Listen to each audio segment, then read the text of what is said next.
All right, guys, you're thinking about living in Costa Rica, and what do 95% of you guys say? Wait, we need to make some extra money. Honey, let's build some Airbnbs.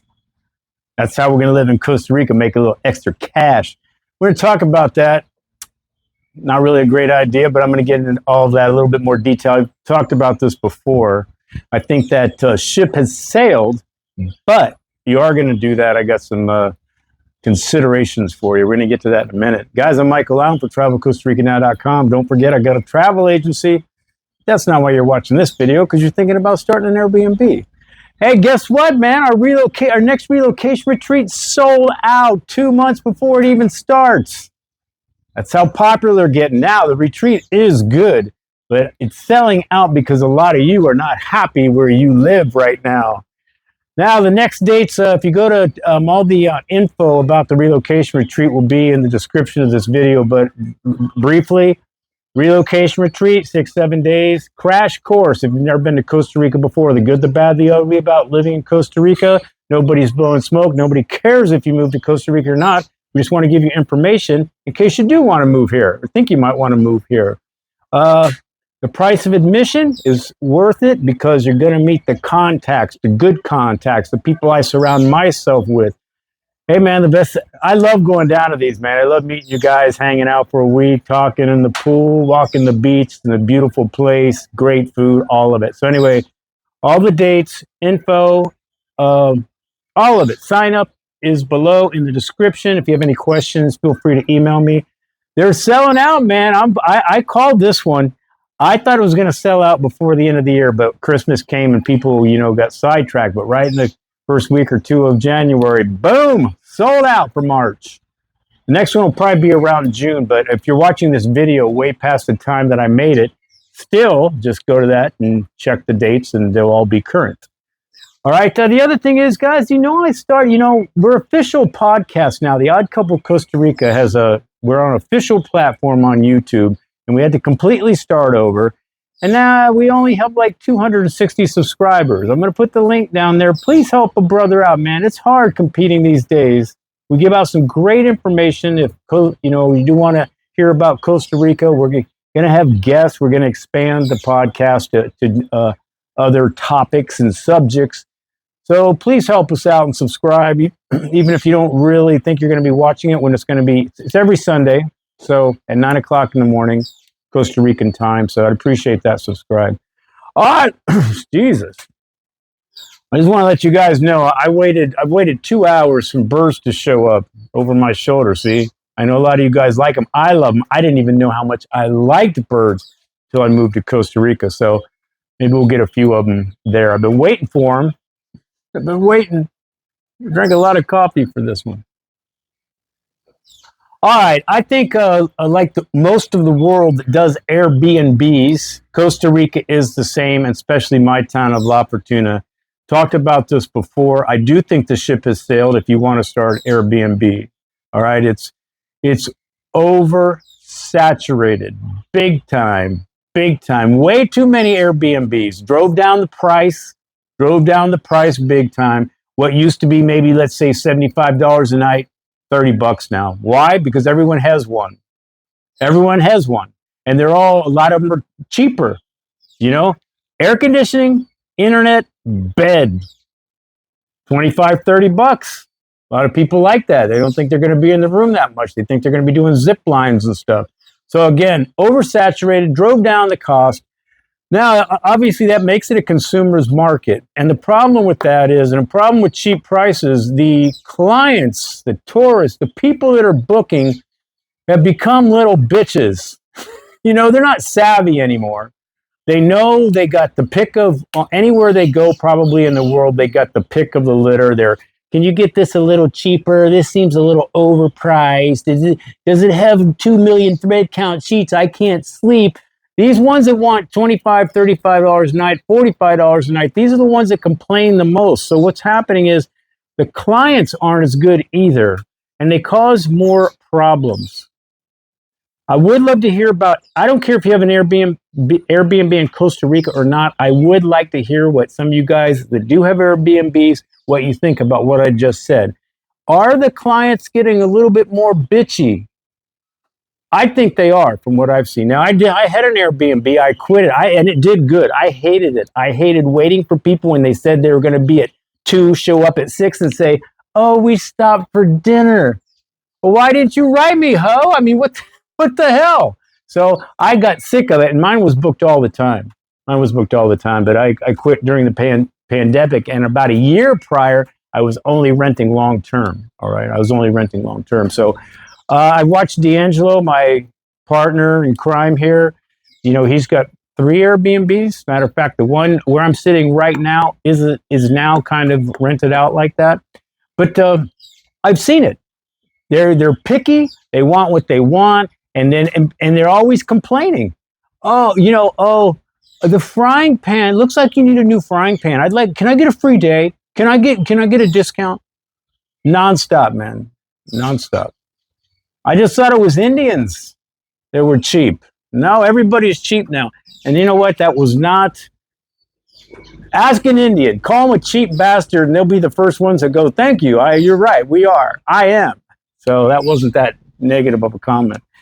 Okay, so now when I was making these videos before, I was saying if you are going to have an Airbnb in Costa Rica, it's probably going to be better if you go high end. There's so many of the middle of the road cheaper options, and even the cheaper options are fairly not that, they're not that bad. So I used to say if you're going to do it, have a high end one, have the pool, have the nicer digs, the nicer, location, the jacuzzi, the whole thing. But there's a lot of those now too. So what I think,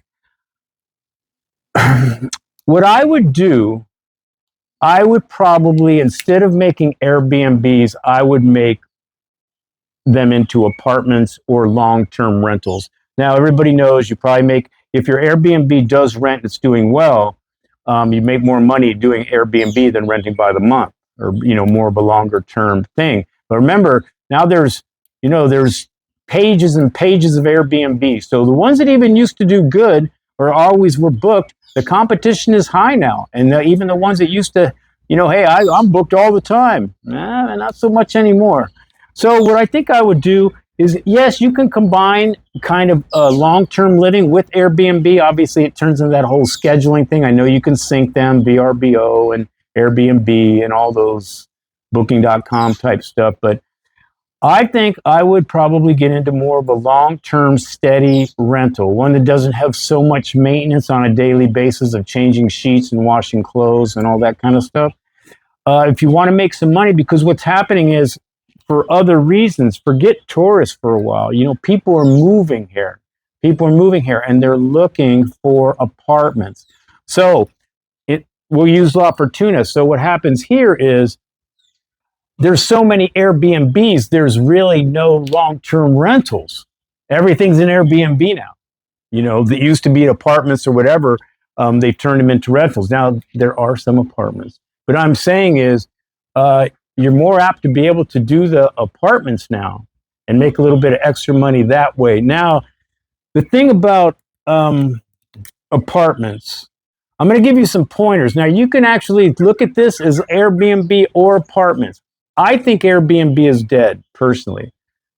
But hey, I know a lot of you guys, hey, ours is going to be better, whatever. But I would do long-term rentals. But what I'm about to tell you would apply for both. Okay, so one, AC, man. AC's got to be everywhere. You gringos, man, you get hot quick. You complain quick. You do, and you want your AC. I get it. I'm sitting here sweating balls right now. Wish I had some AC. So everyone, you got to have AC in the. And if you can put AC all throughout wherever you're renting, that's probably going to be good. And remember, the electricity bill is high. That's what the problem is with the Airbnbs and AC, because they run.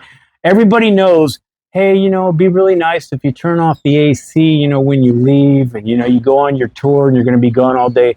Everybody says yes, and nobody turns it off. They run the AC, they turn it on when they walk into the room, and they don't turn it off till they walk out 2, 3, 4, whatever days later. Everyone that rents Airbnbs knows that. Now, I do know you can get those little, you can get little remotes that can control your AC, and some people make deposits, some people don't. You can't turn them off. There's all kinds of hacks on running your AC so they don't do that. But again, AC, internet, and the internet has got to be good now. It can't just be have an internet. Everybody's working digital. I'm going to be working here too. So your AC's got to be on point. 2 bedrooms, no 1 bedroom.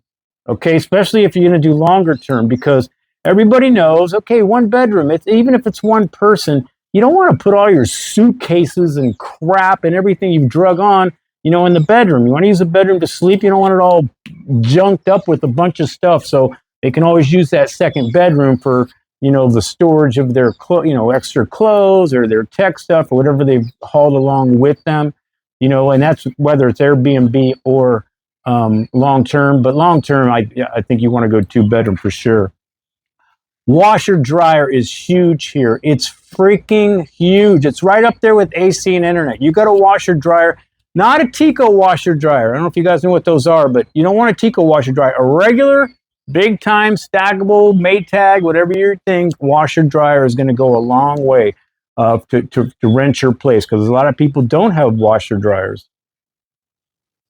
Sometimes even the longer term rentals. So that's going to be super, super important. Place to park. Got to have a place to park the car if they're bringing a car, especially long term. Pool, jacuzzi is always going to be a nice touch, especially with Airbnb, but have the jacuzzi work. Why is there going to be so many jacuzzis that we have a jacuzzi? It's not really working right now. And the pools go a long way here, because a lot of people are looking for a pool. More people are putting in pools here now. It didn't used to be so much, but there's a lot of people with little pools here, and they're a lot cheaper than they were to put in. There's all kinds of, they put those where they dig a hole and kind of put the form down there or whatever. They're not all concreted out like they used to do them. So pool's a good touch. A balcony or a porch, always good, especially if you're in a nice area where you got a view of the volcano or a view of the jungle or whatever it is. Someplace they can sit and work and have coffee in the morning or at night. So a balcony and a porch is always going to be a good touch. And I would even go, I know I wouldn't have normally said this prior, but I would say work something out with being pet friendly. Whether you have, a little space, you can put the dog out, outside. I don't even know what pet friendly means anymore, but if you can be pet friendly, that's just going to give you another little step up of beating out competition. Again, competition is fierce, which is why I would do longer term rentals. But if you do pet friendly, a lot of us gringos love our pets, and we're bringing them down here, man. We are bringing them down here. So it's a thing. So if you can make your place pet friendly or whatever, I would probably do it these days, because again,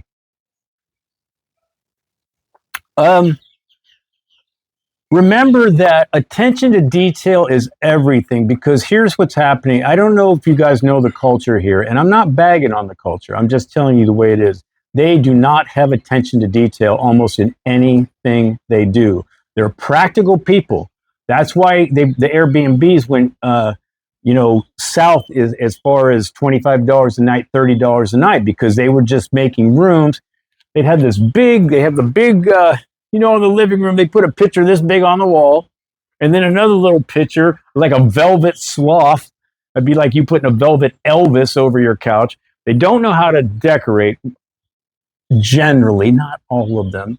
So they have AC, they have good internet, they got a bed, and maybe a kitchen unit. Nothing else, just there. And a lot of people book those places. They just, again, you can get those places now for like $35, man, because again, there's a million of them. So attention to detail is going to go a long way as far as if you make a better Airbnb. So dial it in. Have some landscaping, have some nice landscaping where people are going to see plants they don't usually see, trees they usually don't see, papayas on the property or whatever. So that kind of stuff is going to go a long way. So I'm going to say it for the third time. I think if you're thinking about doing the Airbnb, you're going to have to find why yours is different. You're competing against hundreds now of people, in any given tourist town. And if you go outside of town, now it's going to be a whole marketing thing, because nobody really wants to be all the time, 30 minutes outside of a town, even if it's cheaper. So then it's harder to market and all that kind of stuff. So you kind of got to be close. There's a lot of, that used to be Well, it still is a thing. People who say they're in Fortuna, they are not. They'll be like 20 minutes away from Fortuna, but then on Airbnb, oh, we're in Fortuna, and then you come here and you're not. Maybe you didn't bring a car. Now, and they didn't tell you, you're not going to be taxiing everywhere. So again, if you're coming down to Costa Rica to live and you want to make some extra money, I would either convert cabinas into a longer term rentals, because again, a lot of gringos are coming here and a lot of gringos are looking for that. The money may not be as much, but it's going to be consistent. It's going to be consistent. Then you hook up with people like me, or do you guys know Sarah on the relocation? She does relocation, and holds you all that. She's always looking for places because people want to find places to rent when they come live here. So you could talk to people like Sarah and go, hey, I got these places. If you ever, find somebody wants to be in this area where I'm at, I got these, places. So I don't know. I'd go the apartment route or, something like that. Airbnb's dying, guys. It's dying. Please, if you have an Airbnb comment, I want to hear what you have to think. I'm Michael Allen, travelcostaricanow.com. Peace, guys. Hope it helps. Thinking about living or traveling anywhere, always do your homework and research. And if it's Costa Rica, I'm going to put our videos up against anybody's. Ciao.